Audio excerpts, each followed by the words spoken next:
পরিচালক হিসেবে যতটা সফল, প্রেমিক হিসেবে ততটাই ব্যর্থ। সৃজিত মুখোপাধ্যায়কে নিয়ে এমন মন্তব্য এখন রীতিমতো আলোচনায়। মিথিলার সঙ্গে বিচ্ছেদের রেশ কাটতে না কাটতেই ফের নতুন সম্পর্কের গুঞ্জনে নাম জড়ালেন এই পরিচালক।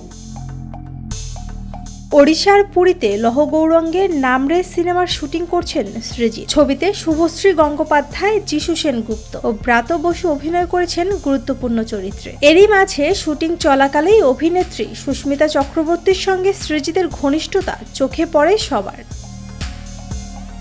সম্প্রতি সুস্মিতা একটি ছবি পোস্ট করেন সমুদ্র সৈকত থেকে। সেখানেই রয়েছেন সৃজিত নিজে। ক্যাপশনে লেখা "স্যার চোখের মধ্যে"। ছবিতে সৃজিতের লাভ রিয়াকশন ঘিরে জল্পনা আরও উস্কে দিয়েছে। ঘনিষ্ঠ সূত্রের দাবি, এই সম্পর্ক এখন শুধু বন্ধুত্বে সীমাবদ্ধ নেই, এগোচ্ছে আরও গভীরের দিকে।